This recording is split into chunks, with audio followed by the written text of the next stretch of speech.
Alléluia. Tiens-toi debout. Prends ta Bible et tiens-toi debout. On va proclamer ensemble. Amen. Tu vas répéter après moi. Mais si tu n'as pas ta Bible, lève-toi quand même. Ceci est ma Bible.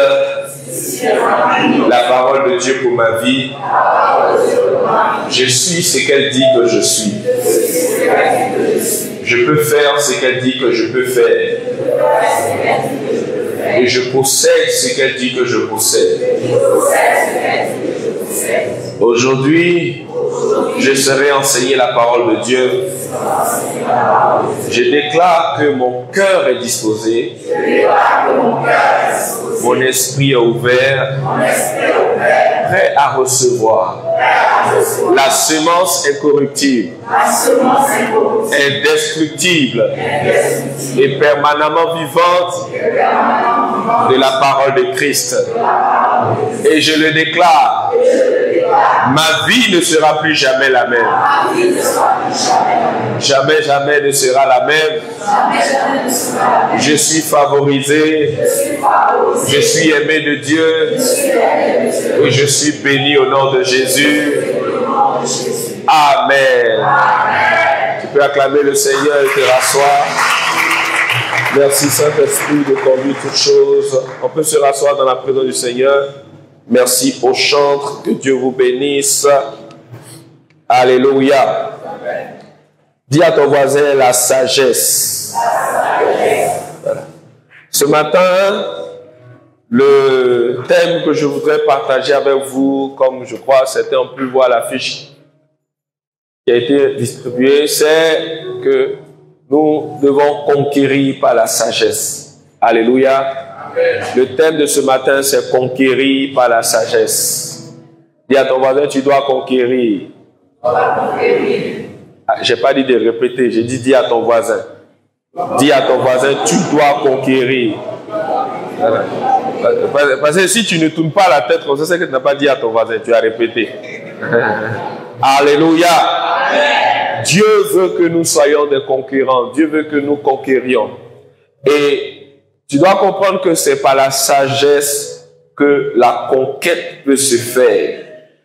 Conquérir se fait dans divers domaines de la vie. Tu dois conquérir dans ta santé, dans ton ministère, dans ton travail, dans tes études. Alléluia. Amen. Dieu a dit dans Genèse chapitre 1, 26 à 28, faisons l'homme à notre image et qu'il domine. Alléluia. Amen. Au verset 27, la Bible dit, Dieu créa l'homme à son image, il le créa à l'image de Dieu, il créa l'homme et la femme. Verset 28, Dieu les bénit et Dieu leur dit, soyez féconds. Amen. Amen. Multipliez. Ensuite, il était déjà donné 2. Il faut compléter. D'accord, il ne faut pas mettre le pédia. Soyez. Ensuite, and then, et ça, tu dois connaître par cœur. C'est la feuille de route. Pour arriver à la domination, étape numéro 1, sois fécond. Dis à ton voisin, sois fécond. Ensuite, tu dois multiplier. C'est quoi multiplier? La multiplication, c'est de l'addition. Sois fécond, il faut donner naissance. Il faut produire 1. Multiplier, ça veut dire qu'il faut faire 2 fois 1. Il faut faire 1 et puis 1 encore. Donc 1 plus 1, c'est ça qu'il faut 2 fois 1. 1 plus 1 plus 1, ça fait 3 fois 1. Dans la réalité, multiplier, c'est additionner plusieurs fois. Amen. Qu'est-ce que Dieu est en train de dire? Il ne faut pas être fécond une seule fois, il faut être fécond plusieurs fois. C'est ça, multiplier. Maintenant, quand tu multiplies, tu dois...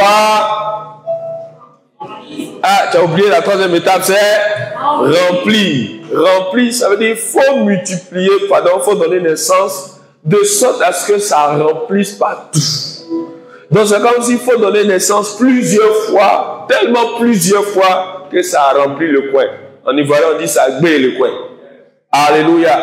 Maintenant, quand tu as fini de remplir, il faut assujettir. Ça veut dire qu'il faut contrôler.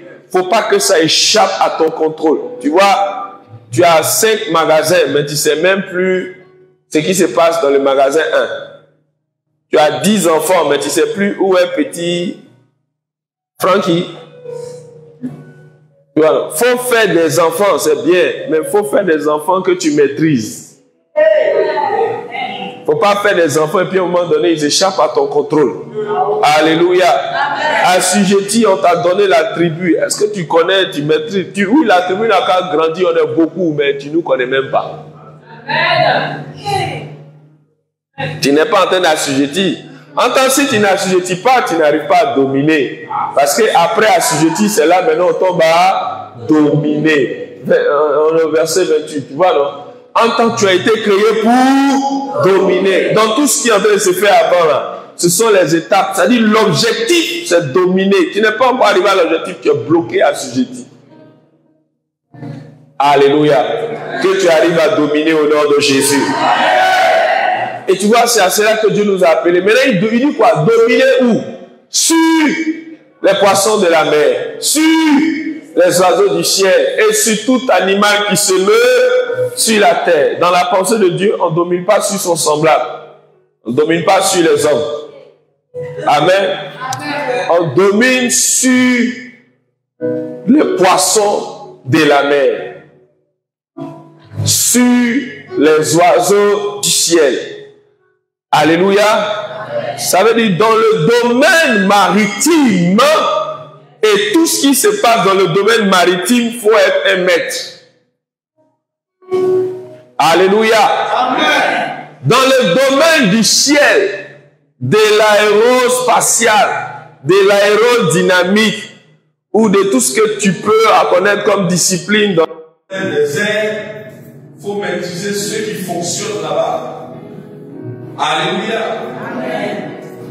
Dans le domaine terrestre, tout animal qui se meut sur la terre, quels sont les exemples de domaines qu'on a dans la terre? Agriculture, élevage, BDP. Pour chaque projet doit dire au moins 5 choses. Hein? Les finances. Bon, finance en principe n'est pas le domaine de la terre, c'est le domaine de l'eau. Les mines, le pétrole. D'accord, ici là, il y a rien. On lui disait dominer quelque part tu as dominé à ce qui dit pas, on domine comment?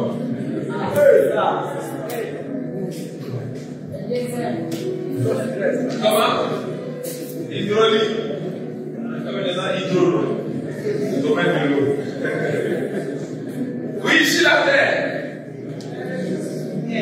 Les ressources minières, d'accord?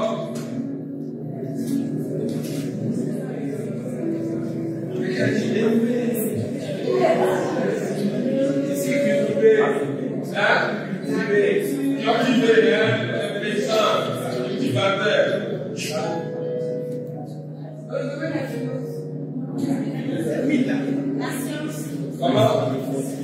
La science, la technologie, derrière au fond, défense en ligne.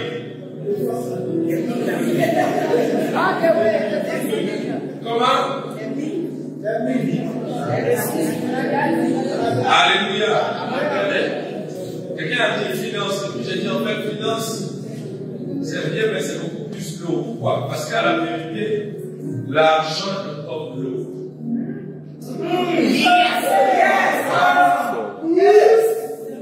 En anglais, qui peut me dire comment on appelle la monnaie en anglais? Comment? Currency. Money, c'est l'argent.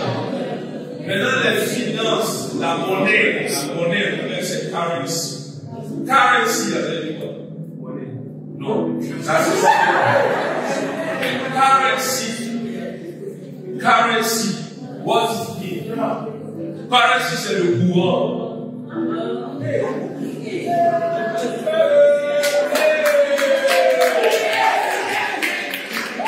Le courant de l'eau est fort, c'est ça, currency. Donc, money, ça parle de courant de l'eau. Pour avoir l'argent, il faut te mettre là où, quand l'eau finit de courir, là où il s'arrête. Regarde, c'est la même dit, celui qui court après l'argent, il va se fatiguer. Parce que tu ne peux pas attraper l'eau. L'eau dans ta main. Non. Par contre, ce qui va dans l'eau à son terminus, il coule, il va où? Il devient la force, il va venir à quoi? Comprendre l'argent, il faut comprendre le mouvement de l'eau. Amen. Comme ça, on gère l'argent. Dieu n'a pas voulu que tu cours après l'argent. Dieu a voulu que tu te positionnes de façon stratégique pour avoir l'argent. La sagesse. C'est ça la sagesse. Alléluia. Alors dans le livre de Proverbes, chapitre 4, verset 7. Là comme là, maintenant j'ai vraiment besoin de vous pour qu'on aille exprimer. Lisons ensemble. La Bible dit quoi? Voici, j'ai dit lisons ensemble. 1, 2, 3. Voici le commencement de la sagesse. Acquiert la sagesse et avec tout ce que tu possèdes, acquiert l'intelligence.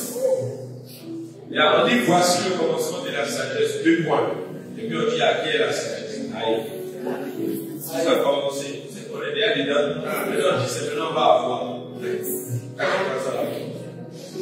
Pour bien comprendre comment est-ce que ce verset originellement dit les choses, il faut aller dans une version. Je ne sais pas si vous avez la version Martin, Darby, ou bien King James.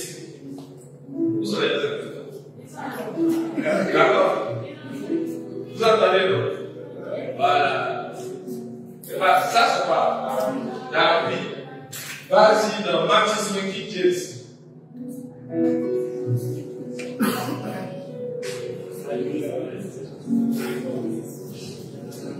Amen.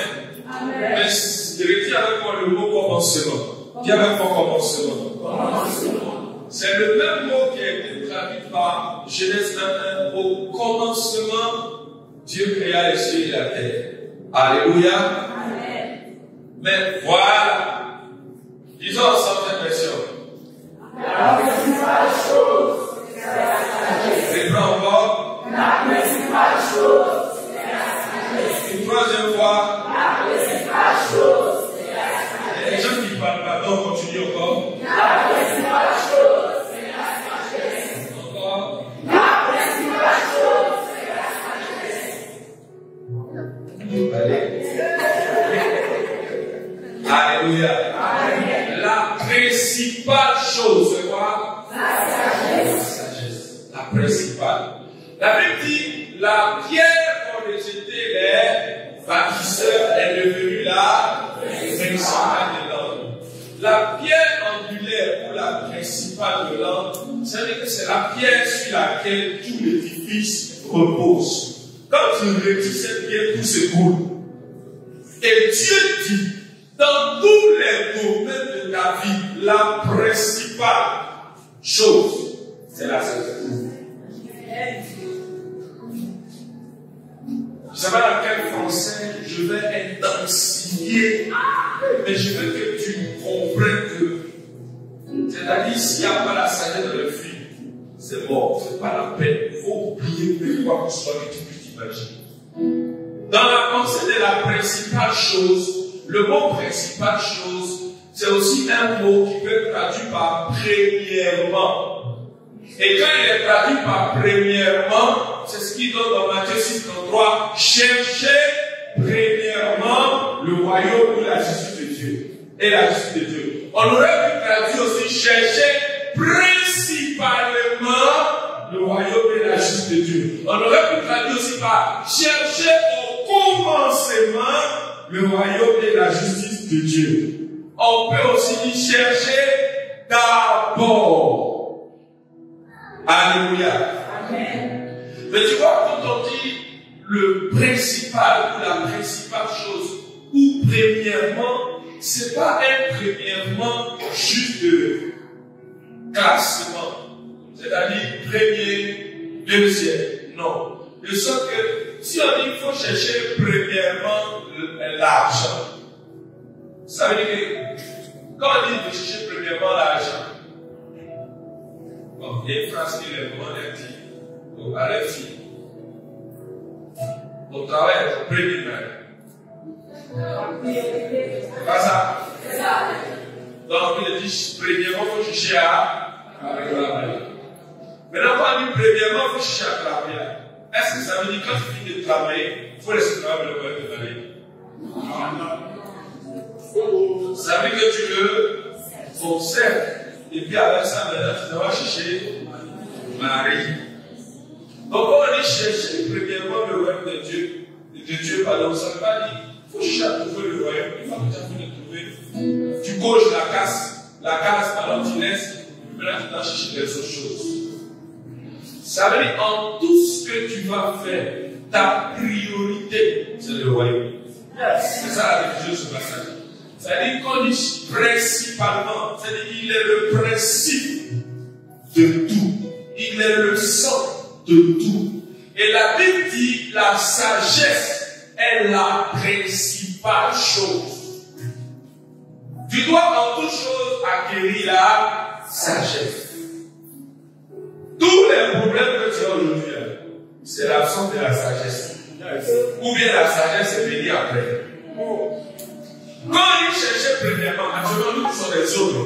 On est sapés. C'est pas ça? On est sapés.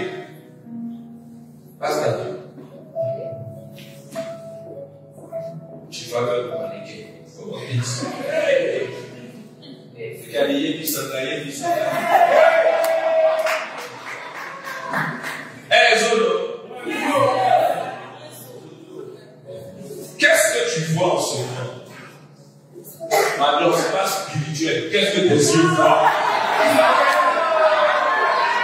Une belle personne. Les gens de ma foi, qu'est-ce qui se passe? Tu vois, non, révéler en physique aussi. Allez, en esprit, en vérité. Allez, en vérité. Tu vois pas encore? Un vêtement, ok. Qu'est-ce que tu vois comme vêtement? Veste rouge. Sinon, il y a rouge noir. Puis quoi? Ok. Escarpin. Est-ce que la précision? Dites-moi, est-ce que ce sont les seules choses qu'elle apporte? Non.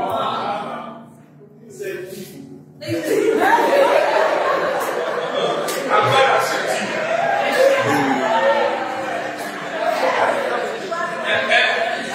Nous tous, on est conscients que ce ne sont pas les seules choses qu'elle a apportées. Amen.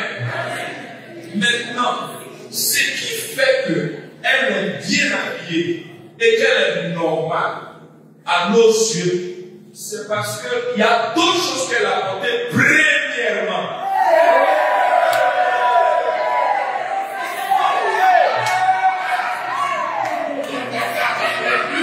Et puis maintenant, elle a mis ça dessus. Même chose qu'elle a portée là. Si tu renverses, tu mets ça premièrement. Et puis tu mets le futur deuxièmement. Et puis tu mets le jacotot troisièmement. La même personne qui est habillée ici, tu renverses l'ordre de son habillement. Quand tu la vois tenir le moment.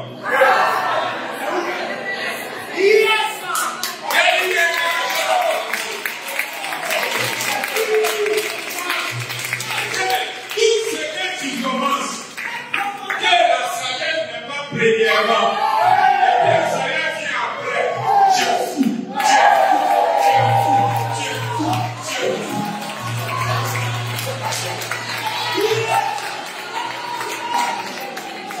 Cherchez premièrement le royaume et la justice de Dieu. Cherchez principalement la sagesse. Ça veut dire que, en fait, quand on veut voir que quelqu'un est sage, ou si tu veux, il a tous ces 2 plus 5 en place. c'est que dans tout ce qu'il fait, il commence d'abord par la sagesse. Le problème chez nous, les humains, c'est qu'on s'en va commencer un mariage. On s'en va commencer un travail. On s'en va commencer un fiançailles. On s'en va commencer nos business. Et puis en route, on se rappelle qu'il nous faut la sagesse. Donc, qu'est-ce qui se passe? Tu as porté chaussures, et puis souvent tu te rappelles qu'on doit mettre chaussettes. Qu'est-ce qu'on doit faire pour mettre chaussettes là? On doit faire quoi? On doit faire quoi? On doit faire quoi? Et donc, pourquoi quand tu as commencé quelque chose sans Dieu, maintenant tu fais la paix dans les films, il dit enlève chaussures là, tu ne fais pas enlever.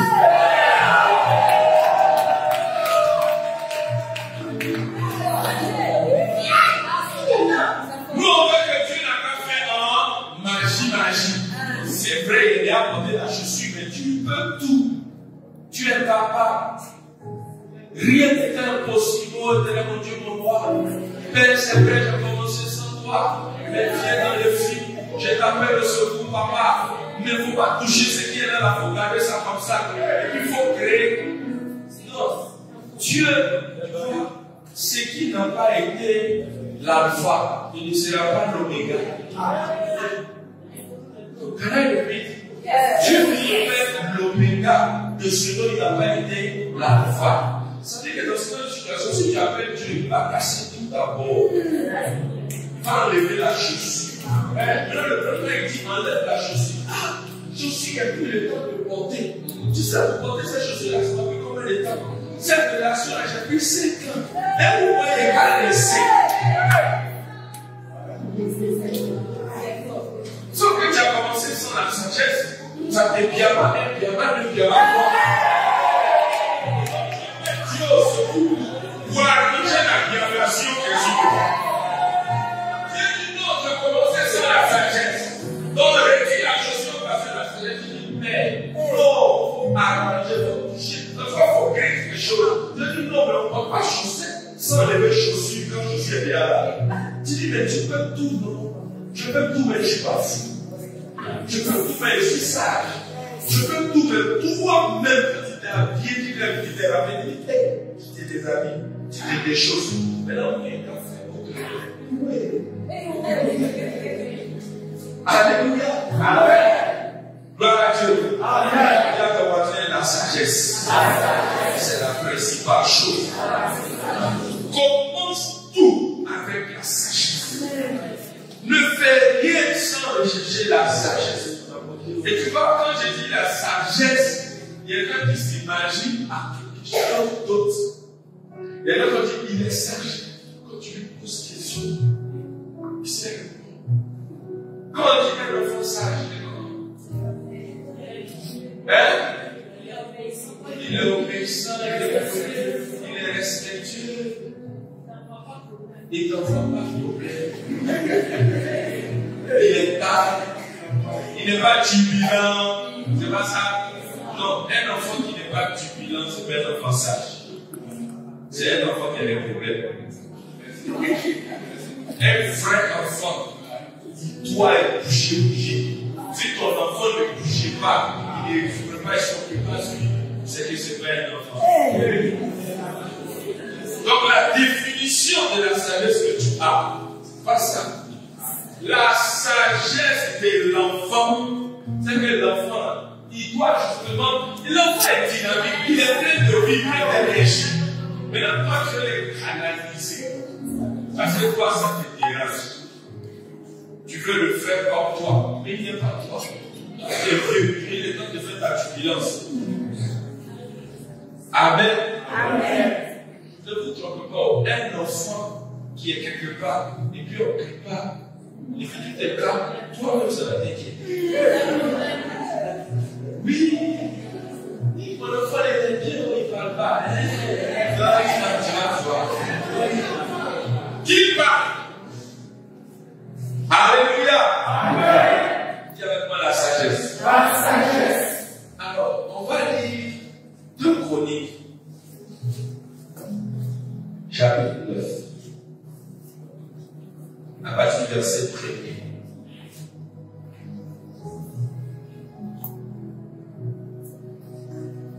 La reine de Saba a pris la renommée de Salomon et elle vint à Jérusalem pour l'éprouver par des énigmes. Elle avait une suite fort nombreuse et des chameaux portant des aromates, de l'or en grande quantité et des pierres précieuses.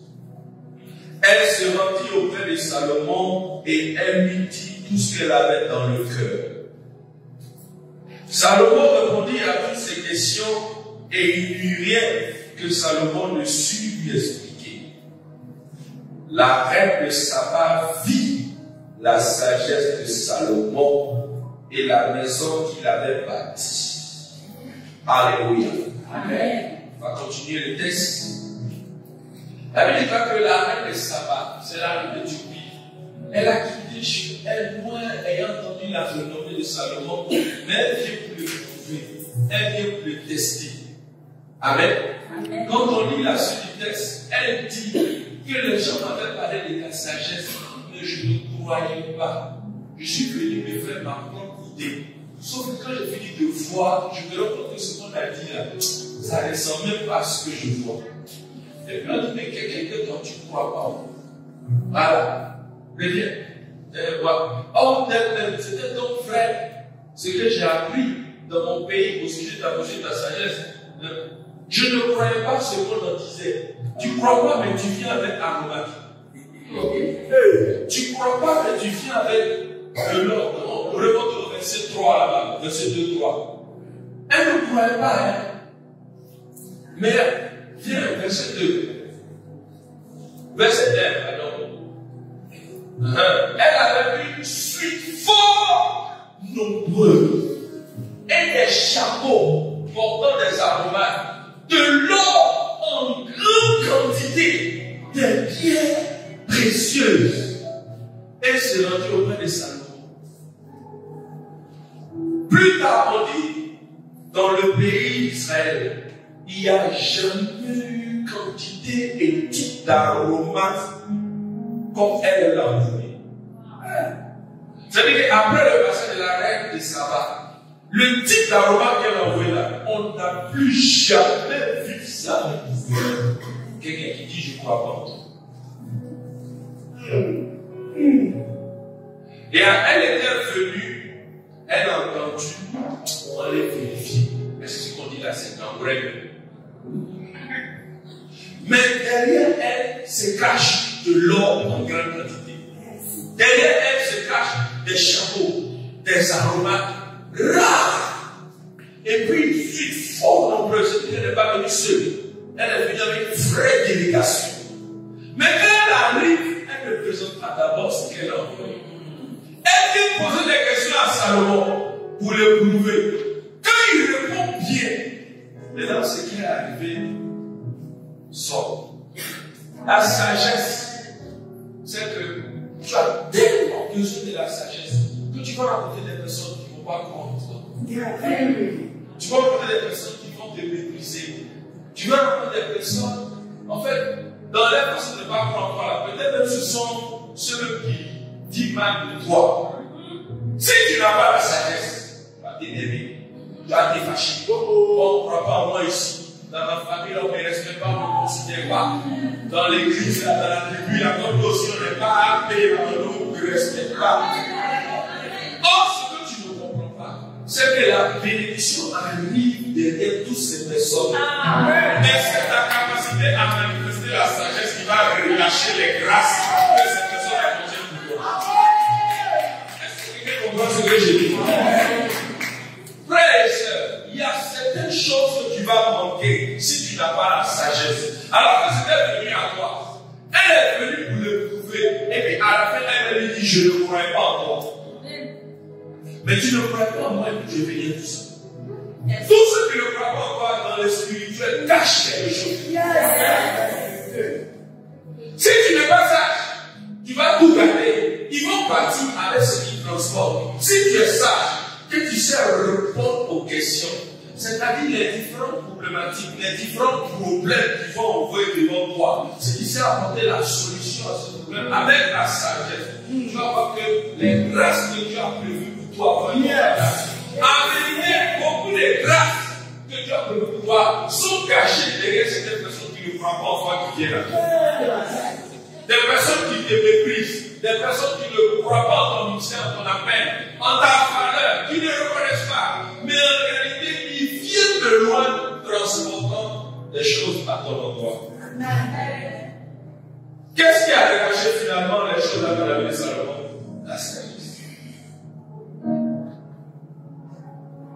La sagesse.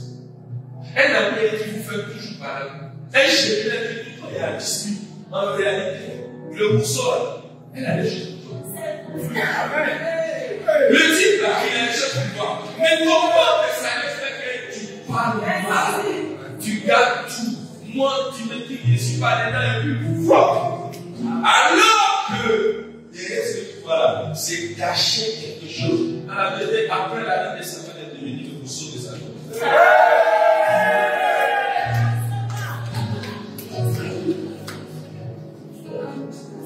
Alléluia. Amen. Et je crois que l'histoire raconte même que c'est l'un qui dit non pas cantique des cantiques. Cantique des cantiques là, c'est les cantiques des cantiques. Non, en fait, souvent on dit le nom de son papa. Tu vois, parce qu'on dit roi et roi, seigneur et seigneur. C'est comme ça qu'on dit, il y a beaucoup de cantiques. Il y a cantique de Déborah. Il y a cantique de Moïse. Il y a cantique de Myriam. Il y a cantique de David. Sauf l'Éternel est mon berger. Celui qui repose sur la bulle très haut. Qui tombe des puissants cantiques. Cantique d'Azar. On dit Alléluia pour les cantiques. Mais le vieux père des cantiques. C'est les cantiques. Les cantiques.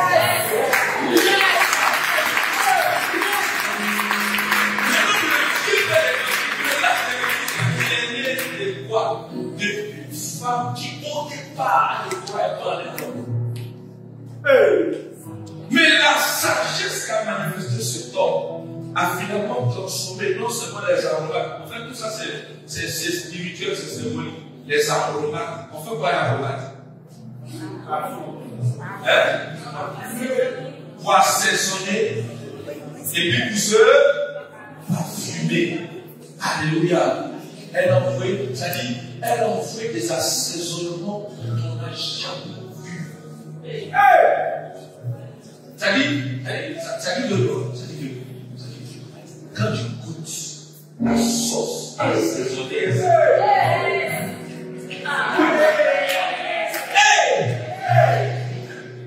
votre amour manger, la donnez-nous un pain. Aromate dans la cuisine. Ça veut dire que la relation est. C'est tout. Aromate là, chez nous, c'est ce qu'on appelle du sel. C'est l'assaisonnement, le sel. Quand on fait comme où on envoie sel. C'est pour assaisonner la relation. La cuisine, pourquoi on dit non, c'est notre cuisine interne. Ça veut dire que c'est notre intimité. Dans l'arôme qu'elle a envoyé là, ça traduit qu'elle a apporté dans la vie de Salomon. Et il y a de l'or qu'on a jamais vu. C'est ça qui est cantique. Sauf que ce goût, il y a de l'or qui arrive là, si tu n'es pas sage, tu ne vas pas le vivre. Et beaucoup de personnes, par contre, de sagesse, ont brisé le goût vient de l'or qui était arrivé, mais qui au départ faisait genre. Je ne crois pas en toi. J'en entends. Est-ce que c'est aimé? Mais tu crois pas en moi, tu vis dans ton pays. Tu n'habites pas au quartier. Tu as fait tous ces kilomètres là, tous ces pays au voir là. C'est dit que tu dis que tu ne crois pas, mais dans ton cœur, des choses qui te disent que c'est ça. Yes. Maintenant, si l'autre en face, ok, tu ne crois pas, d'accord. Voilà, tu ne crois pas, il m'en faut. Moi, je crois, non. À laisser le grec de Saba, il allait envoyer de l'or. Alléluia, les aromates. Ça veut dire que la sagesse fait avoir des aromates. La sagesse fait avoir de l'or. D'accord, maintenant sur le verset 3. La reine de Saba vit la sagesse de Salomon et la maison qu'il avait bâtie. La sagesse se voit. La sagesse ne s'entend pas. Yes. La sagesse se voit. On peut savoir que tu es sage en foyer. On peut savoir aussi que tu n'es pas sage en foyer. Maintenant, on dit, la sagesse de Salomon s'est vue, et puis la maison aussi qu'il avait bâtie. La sagesse va toujours avec la maison que tu bâtis. C'est pourquoi la Genèse se présente pour dire la femme sage. La femme forte.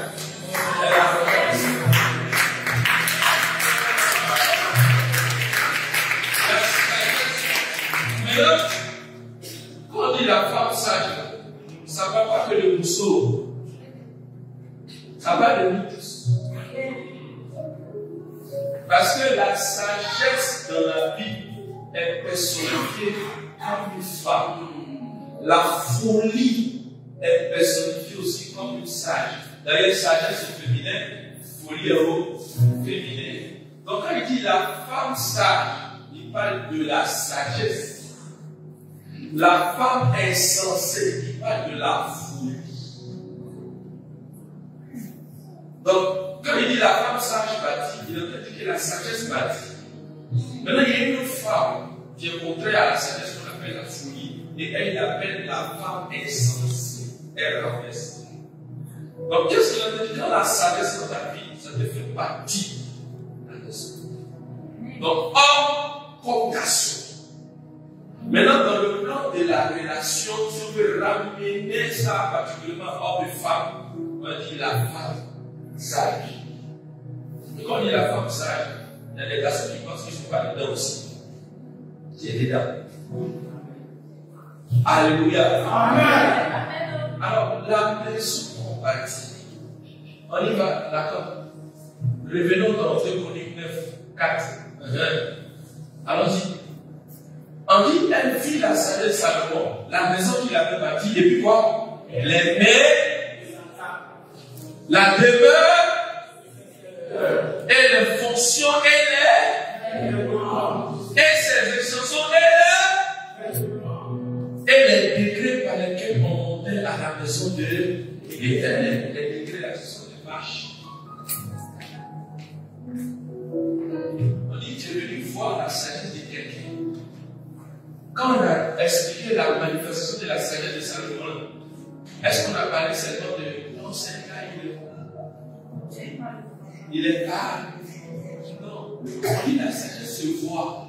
Si je rentre chez toi à la maison, je dois voir si les sages mettent des passages. Comment ta maison est bâtie. Les mains qui sont sur ta table, avec toi, ça te fait bien foutre. Elle est sauce grecque. Tu manges là, il y a du huile noire. Il y a, comment on appelle ça? Image. Il y a sel encore. Il y a mayonnaise. De l'eau glacée. Coca glacé. Et voilà, tu manges. Tu penses que tu manges. En t'entendant, tu regardes le Dieu. Parce que tu as une définition. Frère, une fois arrive, il habite dans le temps. En fait, c'est vrai souvent, il y a des choses qui nous regardent en haut. Comment quand il parle de l'or, on peut dire ça grâce. Somme, on prend des choses de combat spirituel. C'est pas ça? Dans le somme même, il y a vraiment la prophétie de Messie dedans. Quand il est comme ça, qui me laisse des blessés de son amour. Oh, sur les pommiers, on vient de dire, on est pommiers, on vient de ceci. Et puis on dit tout ce que vous avez dit là, alors on va vivre. Il a dit, aïe, Dieu ne t'est pas trompé. Si on voit ce que nous vivons, Ça veut dire qui a reconnu le bras de Dieu? Quand Dieu se manifeste, on dit la sagesse de Dieu est une folie. Quand j'ai tellement de cantiques, de devoirs, de cantiques de ceci, et puis on t'expliquait quand tu dis, aïe, l'homme, on parle de sa cuisse, on parle de son cou, ses genoux. En quoi est-ce que ça vient? Quelle est raison? C'est ce que toi tu ne sais pas. La force même des questions spirituelles, c'est ce que toi tu négliges, ce que tu appelles chacun.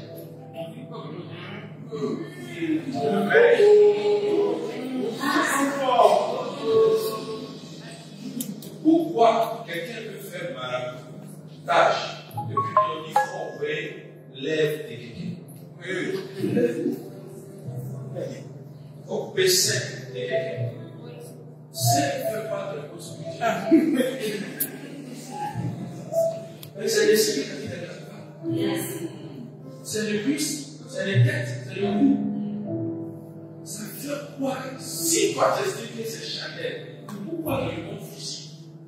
Ces choses-là, on fait sacrifice de l'homme, on fait sacrifice humain, son corps. Pourquoi est-ce que c'est puissant? Il y a quoi dans le corps?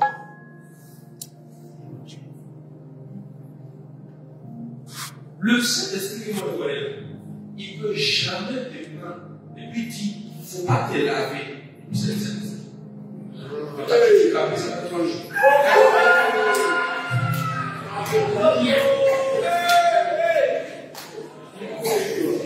Tu vois, ce qui est étonnant, tu penses que sinon le pasteur parle là, le pasteur parle d'hygiène. Le pasteur ne parle pas que d'hygiène. Le pasteur parle de hauts principes spirituels. Le temple ne le permet pas. Mais regarde, on dit, elle vit la maison qu'il avait construite. C'était ça la sagesse. Elle vit les mets qu'il y a sur sa table. Tu arrives chez moi, on est préparé, qu'est-ce qui est préparé? Ça doit avoir avec la sagesse. Et la femme l'a dit, est-ce que tu as vu sa table? Comment c'est garni? Tu as vu la nourriture qui mange? Tu te promènes là, ça va regarder la nourriture des gens. Et puis, il nous expliquer que c'est la sagesse. Il faut pas écrire dans la parole de Dieu. Et puis, toi, tu manges comme ça. La table est faite, est-ce qu'il y a la table qui est faite pour en vrai?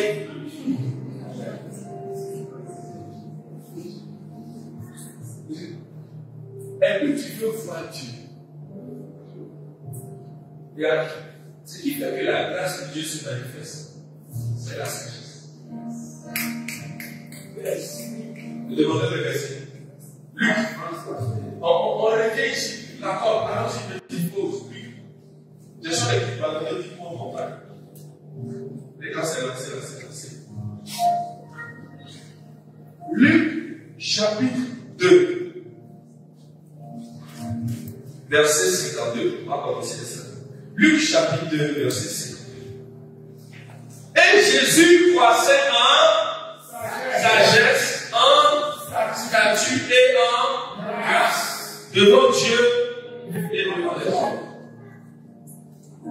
Donc Jésus croissait en sagesse, en statut et en grâce. Il faisait ça devant Dieu et devant les hommes. Donc il manifestait la sagesse devant Dieu et devant les hommes. En statut devant Dieu et devant les hommes. En grâce devant Dieu et devant les hommes. Maintenant, au verset 40. Tu vas voir que la grâce dans la vie de Jésus était la conséquence de la sagesse. Verset 40 dit, or l'enfant Jésus croissait et s'est fortifié. Il était rempli de sagesse. Et la grâce de Dieu était sur lui. Le et ici, c'est des conséquences. Comme il est rempli de sagesse, la grâce de Dieu est sur lui. Yes. Ça veut dire que plus tu manques de sagesse, plus tu manques de grâce. Une femme va manquer de grâce quand on voit qu'elle manque de sagesse. Comment? Sa femme, sa maison, ses vêtements.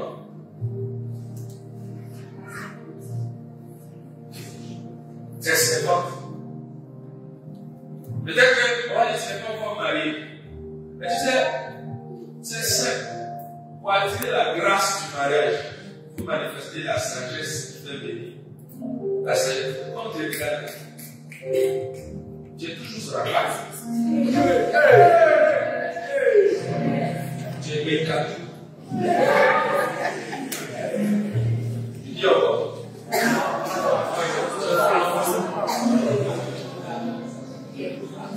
Quand on regarde les cheveux, on est dans le silence auquel il est dans.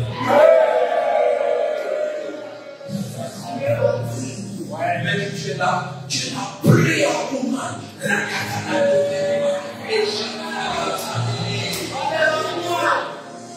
Voilà, il ne va pas venir trouver l'homme qui prie. On va trouver l'homme sage. Et l'esprit commence à se manifester. On dit sa maison, ses vêtements, sa table, ses serviteurs, comme il est organisé, tu renforces avec lui pour avoir ce problème ici, la même commencer là-bas, ici. Et puis tu veux prier dans cette maison, tu crois que le Saint-Esprit va se manifester. En fait, tu ne sais pas une chose. Au ciel, là-bas, il n'y a pas de désordre. Comme le décrit le ciel, il y a un point qui est bizarre. On dit les nuits ne sont pas venues. Tout est propre, tout est clean. Donc les anges sont dans une telle atmosphère et puis ils viennent te voir dans la sainteté. Tu penses qu'ils ont mis les rester là? Avec l'église, d'abord, on met ça doit venir son témoignage une fois. Il dit dans sa chambre, il est resté. Ça a désordonné. Mais prière depuis un jour de ce esprit. Qu'est-ce que lui là? Arrange-moi tout ça. C'est pas ce désordre là. Aïe, c'est l'esprit dans ce qui regarde ça. Pourtant, il prie.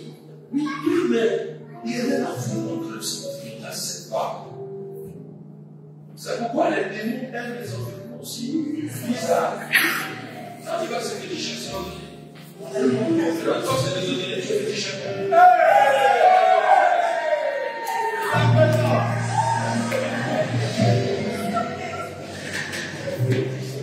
Tout à l'évangile Jacques avait ça récemment.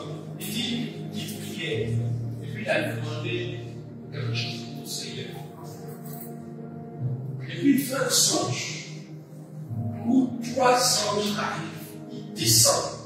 Et quand ils arrivent, ils partent. Le monde doit rentrer dans sa maison. Ils sortent de sa maison. Ils vont dans une autre maison. Ils sortent, ils vont dans une autre maison. Ils s'en vont. Il n'y a pas compris le songe. Pourquoi? Ils sont pas venus chez moi. Et dans le temps de prière, nous venons sur le Saint-Esprit, quand il est rouge, lui dit en fait, les anges qui sont descendus là, ce sont des anges qui sont là dans la maison, c'est ça. Or, il se trouve que chez lui, il était désordonné, sa chambre était désordonnée. Il est appelé, ils sont effectivement venus. Mais les deux autres qui sont trouvés, ils sont partis, ils ont continué la chemin, ils sont allés. Des autres à quoi faire, ça doit avoir un Seigneur. Tu es esprit. Mais en fait, tu comprends que la vraie spiritualité se manifeste par le Fils. Romains chapitre 1. Romains chapitre 1. D'accord. Romains chapitre 1. Pas déjà au chapitre 1, verset là, on voit ça. Tu peux commencer même au verset 1. Mais ce n'est pas le verset 1, que je trouve rapidement le verset. Romains chapitre 1, verset 18, 9. Verset 20. Dans les traitements, verset 20. En effet, les fruits du malheur, les perfections invisibles, les perfections quoi? Invisibles. Ok. Sa puissance éternelle et sa utilité. C'est-à-dire que ce qui fait que tu es Dieu. Et puis sa puissance éternelle se voit comme un œil depuis la création du monde, comme on le considère dans cet ouvrage. C'est-à-dire qu'en regardant la création, arbres, forêts, rivières, lagunes, biches, on voit les perfections invisible de Dieu. Sa puissance éternelle et sa divinité. Oh, Dieu est esprit. Vous savez que la spiritualité de Dieu se voit par le Fils. Yes. La spiritualité se voit aussi par le Fils. Dieu est spirituel. Quand on voit que ta création est belle. Dieu est spirituel. Quand on voit que ton habit est repassé. Dieu est spirituel. Quand on voit que tu t'es lavé, tu t'es préparé, tu t'es parfumé. Dieu est spirituel. Quand tu es bien mis. L'erreur de beaucoup de chrétiens, c'est de croire que j'ai m'habillé dans le travail. Je suis spirituel, c'est les choses du monde, c'est les choses, je vais pas considérer. Ça, c'est Chanel, c'est pas le plus important. Bon, et puis, je sais pas, un esprit de chrétien vient de quoi? C'est ça. On voit ta spiritualité et ça traduit que ta spiritualité est pauvre. La spiritualité riche de Dieu se voit dans sa création. Et la création de Dieu est belle. Yes. À partir d'aujourd'hui, quand tu arrives à la maison, pour montrer que tu es un homme spirituel, va mettre de l'ordre dans ton placard. Amen. Et à ton placard, quand on ouvre comme ça, on dit la monnaie que tu as tiré des. Ça fait du feu comme ça.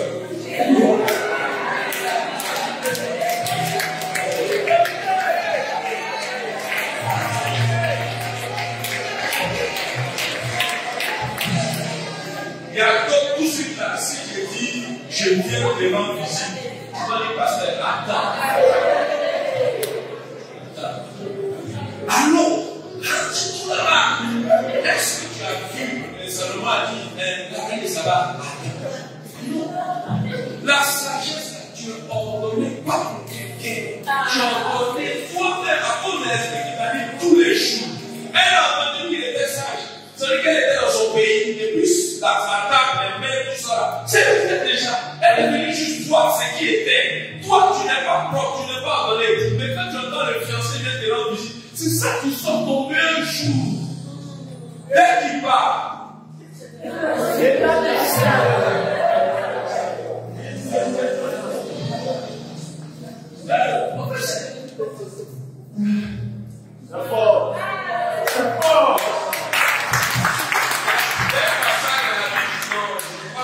C'est dans Lévitique, si je ne me trompe pas, Dieu dit à Aaron, voici les vêtements que vous allez coudre pour votre habit de sacerdoce. Il donne la qualité du tissu. Et puis il parle même de les caleçons. Et puis vous devez porter ça pour ne pas que vous transpirez dans vos caleçons dans la présence. Mais toi, ça veut dire que tu ne peux pas aller dans ton caleçon.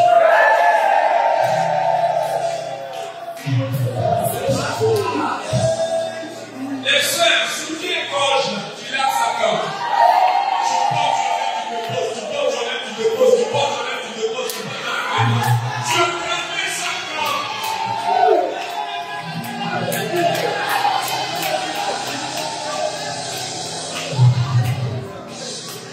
Après ça, il y a des autres qui veulent acheter des boxeurs. Quand c'était écrit,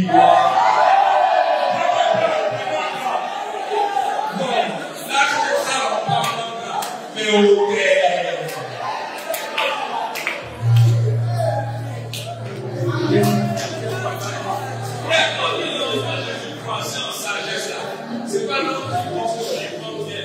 La sagesse de Dieu se manifeste par les mains de Tata, par tes vêtements, par comment ta maison est organisée et par comment même tu marches pour aller à la maison de Dieu. Quand tu viens à l'église, tu viens dans quelle disposition? Il y a des gens qui viennent maintenant en mangeant chez moi. Quelle est la posture, quelle est la démarche, l'approche avec Dieu? C'est la sagesse. En fait, j'allais te parler de votre aspect de la sagesse. Mais le côté spirituel a toujours entendu. Mais j'ai l'impression que le côté physique de la sagesse là, tu ne penses pas que c'est la sagesse. Oh, c'est la sagesse. Je t'assure, mets de l'ordre dans ta maison. Parfume, arrange. et qui décide de prier. Tu vas voir la différence. Tu vas avoir la présence du Saint-Esprit. Si tu en es, observe, tu vas voir.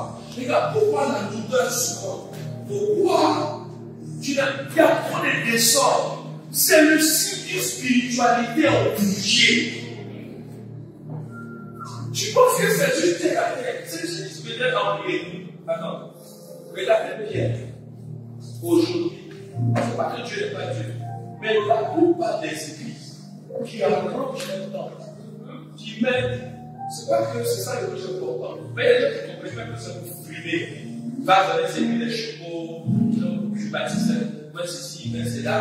Mais observe bien toutes les églises où ces bancs peuvent trouver ça de façon. Elles croissent. Est-ce qu'il y a cet esprit des bonnes églises bien construites, des gens bien ordonnés, et puis il y a cet esprit ailleurs? Tout l'esprit, il est partout. C'est pas seulement ce qui dit, c'est que les gens ne comprennent pas. Même Jésus même était sapé d'une tunique de couture unique.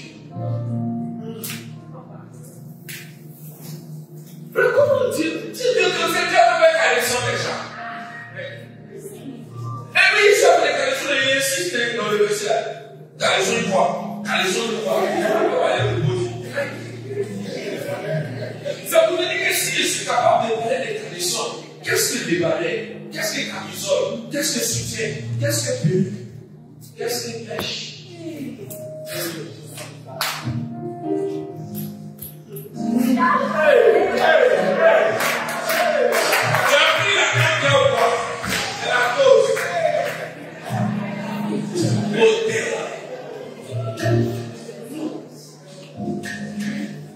Est-ce que tu sais que c'est odeur qui a fait il y a plus de riche? Ce n'est pas une intercession de quelqu'un. Ce n'est même pas le fait que l'on ait tué les animaux. On dit a tué les animaux et l'odeur monta. Quand l'Éternel sentit l'odeur, ceux-là, mais ils ne savent pas pourquoi ils les tuent. Mais ils sont hommes. Et c'est là. Après de Jésus, les tués. Donc tu ne sais pas qu'ils étaient hommes et puis tu les as fait. Mais l'odeur a fait la différence. C'est la même odeur qui a fait que Jacob a pris la nourriture de l'Église. Ce n'est pas la nourriture qu'il a envoyée. Son père a dit, envoie-moi un mec que j'aime. Je l'ai béni. Le gars finit de manger le mec, il a arrêté. Il dit, mon fils, approche que je te baise.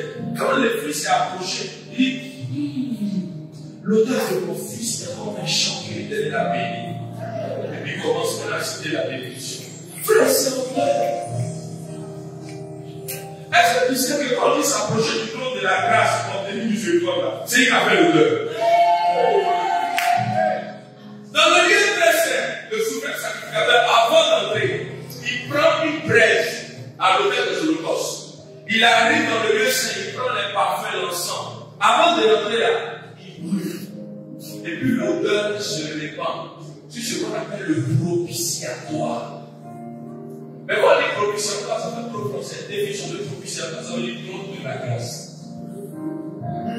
Quand l'odeur se répand sur le propitiatoire, sur le couvercle là, et puis maintenant, quand il rentre, il est sauvé. Si l'odeur ne se répand pas, il rentre, il meurt. Il dit, tu vas faire ça afin que le souverain sacrificateur, même longtemps, il ne meurt point. Ce qui va faire qu'il ne va pas mourir, ce n'est pas son péché, c'est l'odeur qui va arriver. C'est-à-dire que même s'il est en état de péché, que l'odeur arrive, il est sauvé. S'il a fait l'odeur, c'est-à-dire que c'est que je vous dis, les choses qu'on explique charnelles naturelles de la vie transportent une dimension complètement spirituelle. Et si tu ne comprends pas ça, tu vas chercher la sagesse. Quand on dit la femme sage, tu penses que c'est la femme qui prie, c'est la femme qui fait ceci. C'est pourquoi Jesus arrête la vie. Parce que c'est pas non. Quand il arrive, le parfum, le lait des minuit et la mi-ciel. La douceur, la tendresse, de toute façon, le point soigné, quand on est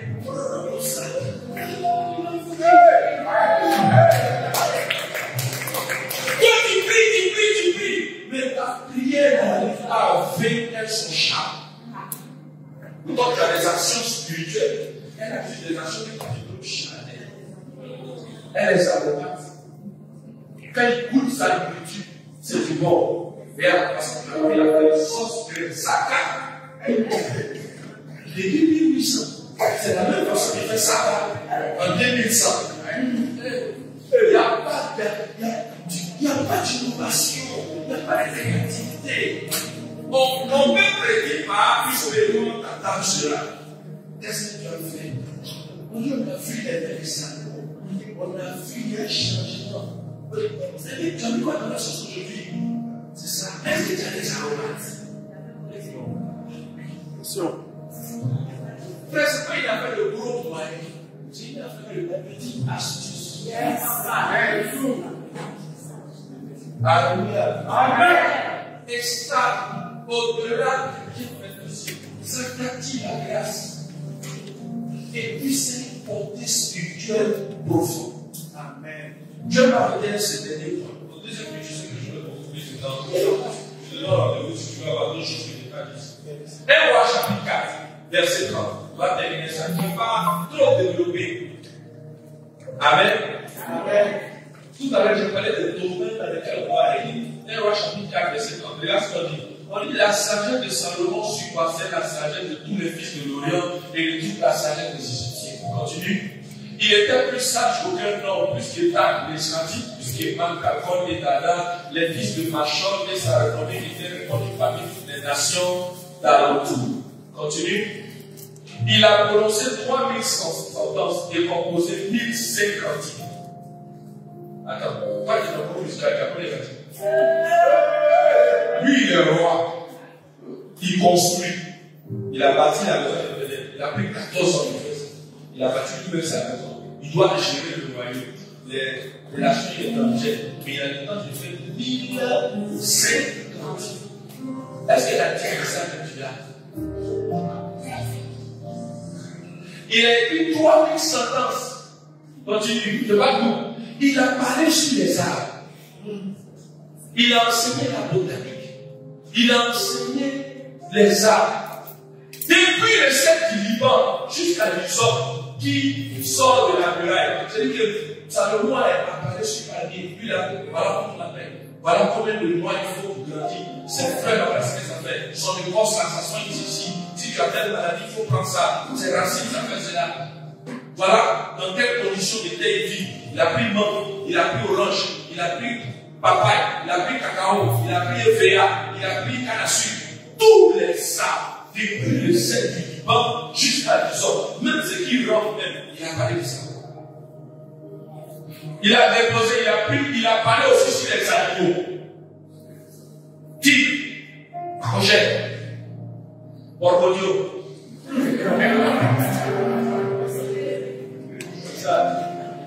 Il a expliqué. Abouti, Bakoucher. Il a parlé sur les oiseaux, sur les reptiles et sur les poissons. Tilapia, Cap, Saint-Pierre, Macharon, Sylvie, Chacha, Requin, Capitaine, Venez les moments. Brochet, c'est qui Soso? Ça, les moments parlés. Apollo, tout ça. Tilapia, il a parlé sur tout ça, les reptiles, varans, serpents, mamba, cobra. Tout. Donc, il a parlé sur tout ça. Toi, on dit ça, il a parlé sur quoi? Il avait dit, papa, son polo protestant, rire rogra, son revenu.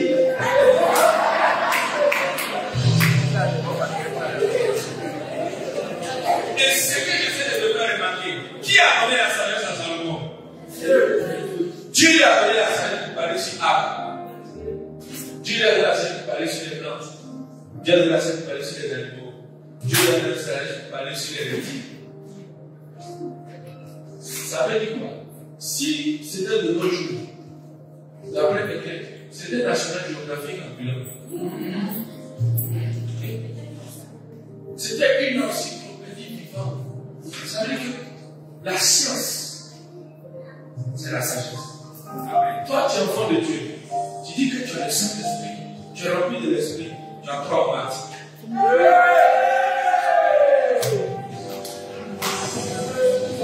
Et tu affines avec joie les thématiques et bon, on peut comprendre une chose forcément scientifique. Tu as 3 maths.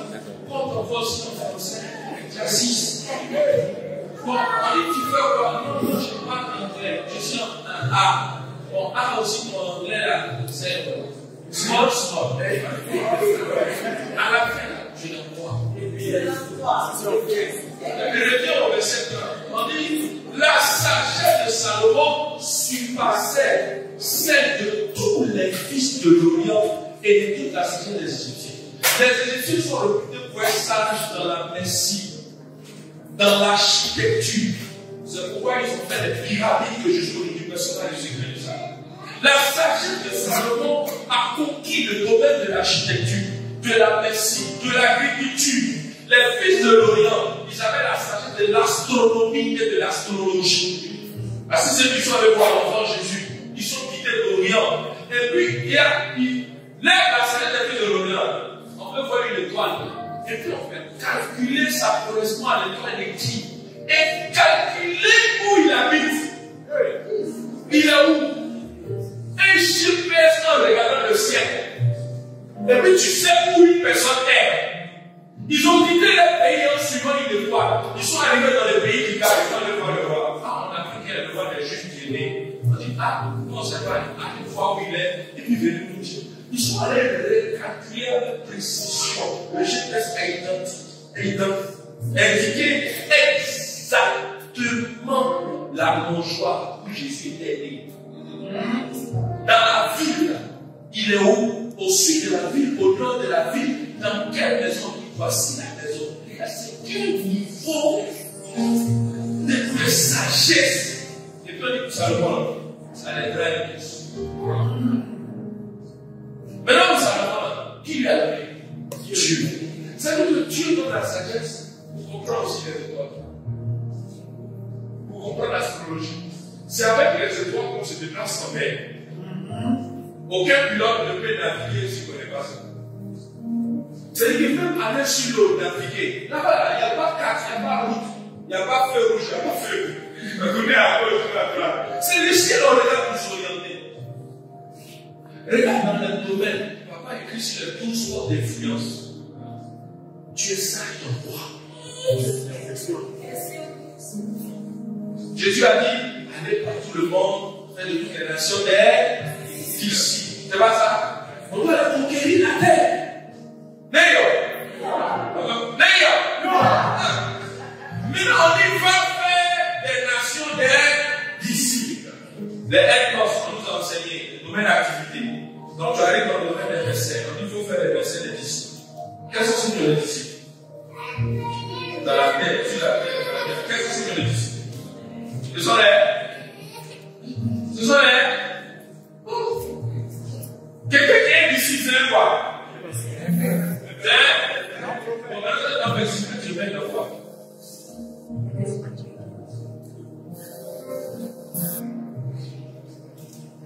Si tu ne fais pas la sagesse du domaine, tu ne peux pas conquérir. Parce que c'est cette sagesse dans le domaine là qui va faire les gens aimer. Est-ce que Salomon a pris une globe qui venait? Non. Les gens sont dans les nations ailleurs qui parlaient de sa sagesse sont venus à ses pieds. C'est ça. Aujourd'hui, on doit conquérir en devenant maître dans les domaines dans lesquels Dieu nous a appelés. Les gens viendront.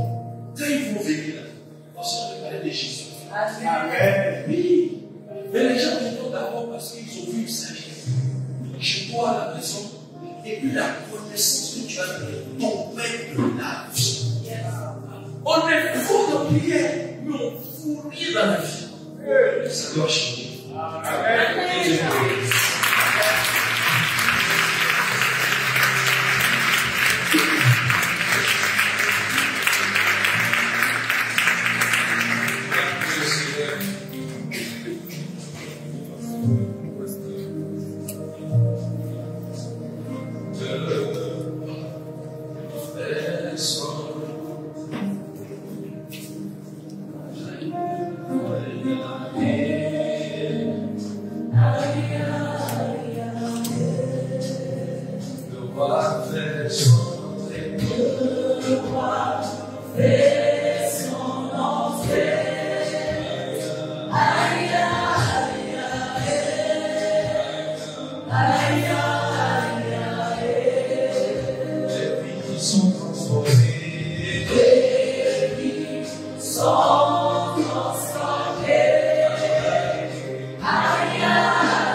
Montre-moi le Saint-Esprit. Montre-moi maintenant. Il y a montre-moi le Saint-Esprit. Montre-moi maintenant. Il y a mouvement le Saint-Esprit. Mouvement maintenant.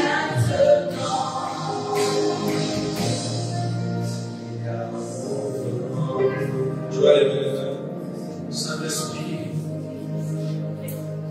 ta parole l'a vérité. Tu dis la principale chose, c'est la sagesse. Je prie de corriger la perception de la sagesse que nous avons. La perception de sa manifestation dans nos vies. Afin que là où il y avait le désordre, là où il y avait la négligence, là où il y avait la saleté, là où il y avait un environnement qui ne glorifiait pas trop, que ce soit sur le plan personnel, sur le plan de sa vie, de ses habitudes, le désordre spirituel, le désordre physique, le désordre dans l'hygiène, le désordre sexuel, le désordre dans la vie de débauche, le désordre dans le manque de retenue de la propos. Que ta grâce vienne amener le cœur à la repentance et comprendre que la spiritualité travaille en parfaite collaboration avec ce qui semble naturel. Car les perfections invisibles de toi se voient dans la création. Tout comme la reine de Saba vit la sagesse de Salomon, sa maison, les mets, les vêtements, que notre sagesse soit visible.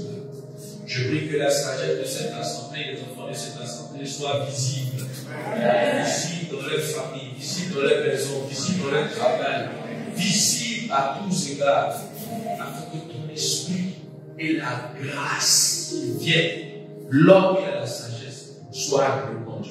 Père, que la grâce de la prospérité, la grâce du travail, la grâce du mariage épanoui, la grâce financière, la grâce spirituelle et professionnelle soit manifeste en présence d'une sagesse concrète, pratique et palpable qui se manifeste dans les vies. Que toute la gloire te revienne. Bénis ton Église au nom de Jésus. Amen.